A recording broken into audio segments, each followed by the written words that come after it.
Welcome back into the Sports Source. This segment brought to you by Tennova Healthcare. When you need medical care in East Tennessee, there is always a Tennova Healthcare facility nearby.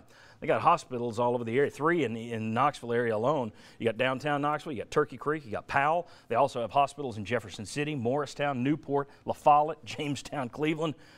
Trust the team I trust, Tennova Healthcare, Tennova.com to learn more. They're fantastic. All right, take a look over at our big board. That's what Tennessee has left on the schedule. I asked in the last segment, are they closer to 5-0 or closer to 0-5?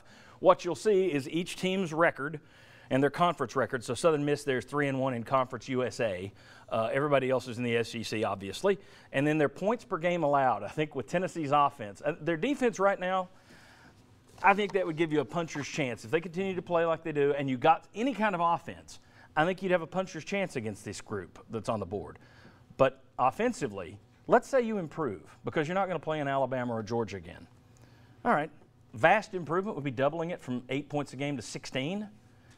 Well, there's what they're giving up. Do you think Tennessee's going to have enough offense to win out? So here's your question, and let's come to the panel here. Are they closer to 0-5 or closer to 5-0? I think they're closer to 0-5 because I really do think this team probably is going to go 3-5, or excuse me, 2-5 out of the next 5 games. 2-3. 2-3, excuse me, sorry.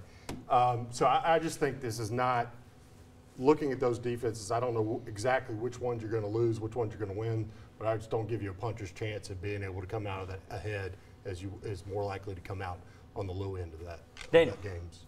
I got to say, I hate to say it, and it kills me to actually say it, but I think you're closer to the 0-5. I think when you look at the offensive woes, that it's just when you put up 108 yards in a game, when you're doing what you're doing, and your defense going to stay out there, it's just reminiscent of that Derek Dooley season when we lost to Kentucky, and I think you're closer to that 0-5 mark on it.